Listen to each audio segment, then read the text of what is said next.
क्या तुम लोग महाभारत की बातें जो 5 सहस्त्र वर्ष के पहले हुई थी उनको भी भूल गए?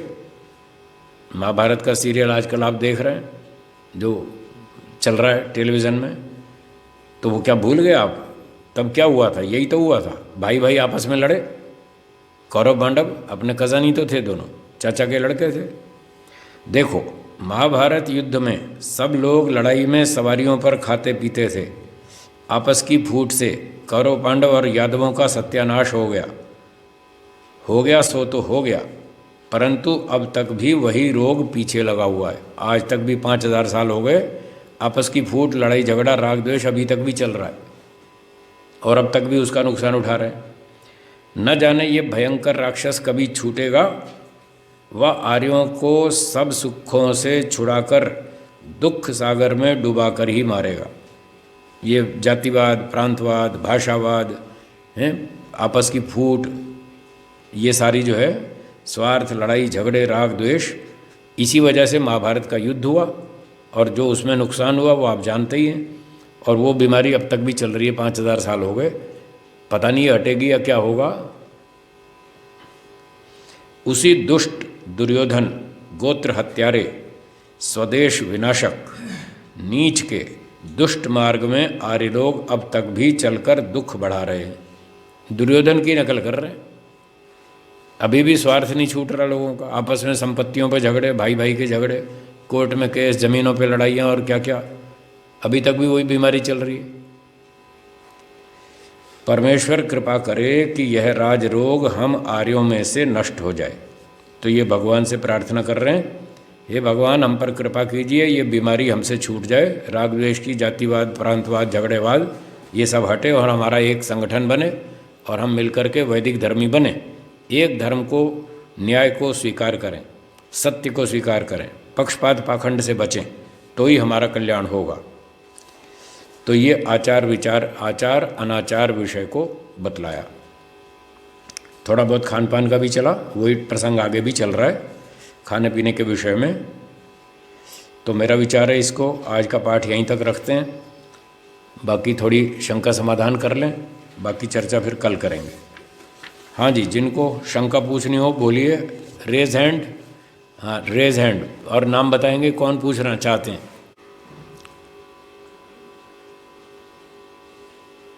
शायद आवाज़ नहीं आ रही मुझे उनकी, माइक बंद तो नहीं है? कृष्ण कट गया, अच्छा ठीक है, तब तक दूसरा कोई और पूछ लेंगे, तब तक और किसी को पूछना हो तो बोलिए।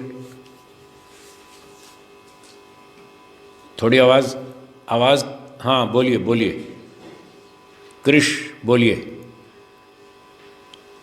फिर कट गया, कृष्ण का फिर कट गया, कोई और बोलिए। और जिनको पूछना हो बोलिए, बोलिए। नमस्ते जी।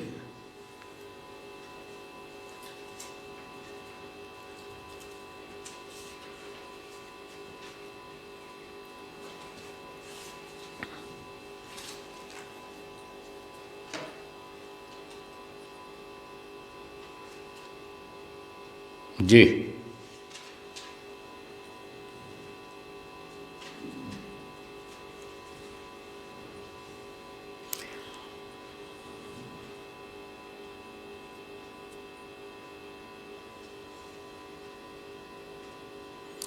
अब इसका उत्तर सुनिए। इनका प्रश्न है कि कोई वैदिक परंपरा हमारे घर में नहीं है, परिवार में नहीं है, बच्चों में नहीं है, बड़ों में नहीं है, तो हम क्या करें, इसको डेवलप करें। तो इसका उत्तर ये है कि सरकार तो जब करेगी तब करेगी, वो उस सिस्टम भूल जाओ। आप अपने पर्सनल लेवल पर क्या कर सकते हैं वो सोचिए। ये कर सकते हैं कि आप अपने घर में 24 घंटे का टाइम टेबल बनाएं, कागज़ पर टाइम टेबल लिखें, अपना भी और बच्चों का भी। रात को 10 साढ़े 10 सो जाना और सुबह 4 साढ़े 4 5 बजे तक उठ जाना, फिर उठ करके फ्रेश होकर के और अपना व्यायाम करना, स्नान करना, और उसके बाद ईश्वर का ध्यान करना, फिर हवन करना, खुद भी बैठना, बच्चों को भी बिठाना, और आधा घंटा उनको रोज़ स्वाध्याय के लिए टाइम कंपलसरी नियम लगाओ कि आधा घंटा आपको पढ़ना है, स्वाध्याय करना है। तो जैसे अब हम सत्यार्थ प्रकाश पढ़ रहे हैं, तो हमें बहुत सी जानकारियाँ मिल रही हैं। यही नियम बच्चों के लिए आधे घंटा रोज़ का उनके टाइम टेबल में फिट कर दें।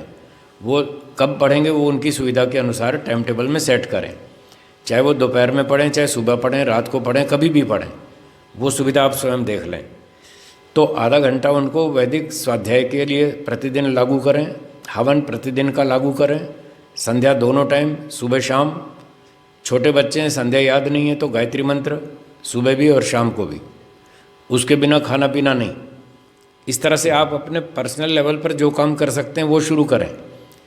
और उसके बाद संडे को छुट्टी होती है, आर्य समाज जाएं, आर्य समाज का सत्संग अटेंड करें, 2 घंटा वहाँ पर जाएं, हवन भी करें और वहाँ प्रवचन सत्संग सुने।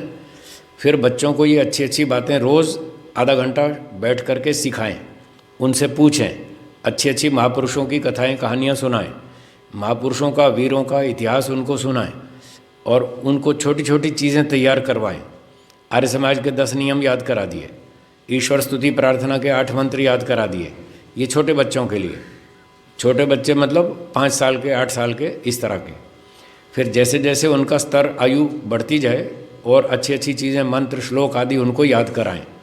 गीत भजन आर्य समाज के ईश्वर भक्ति के भजन याद करवाएं। इतनी तैयारी करवा के संडे को आर्य समाज में बच्चों को लेकर जाएं, वहाँ उनके मंच पर इस तरह के प्रोग्राम रखवाएं। कभी वो गीत सुनाएंगे, भजन सुनाएंगे, कभी आर्य समाज के नियम सुनाएंगे, कभी कुछ सुनाएंगे। इस तरह से एक्टिविटीज़ को आप अपनी लाइफ में जोड़ सकते हैं, बच्चों के लिए भी और अपने लिए भी, दोनों के लिए। इस तरह की बातों को जोड़िए तो इससे आपके घर में, परिवार में, बच्चों में ये वैदिक सभ्यता संस्कृति का विकास होगा। ये उपाय हैं जी।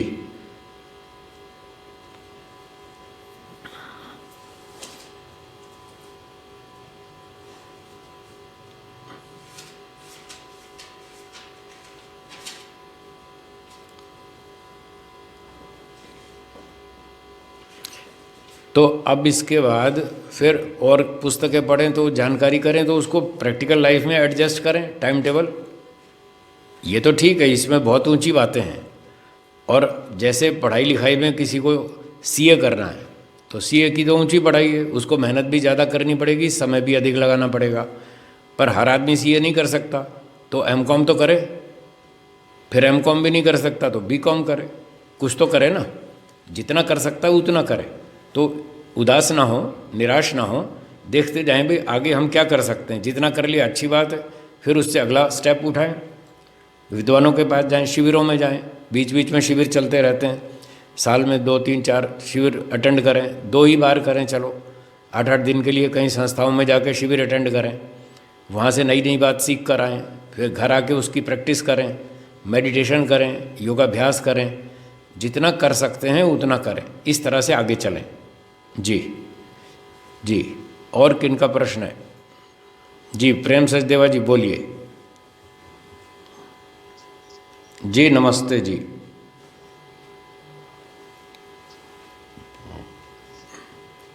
निर्भय,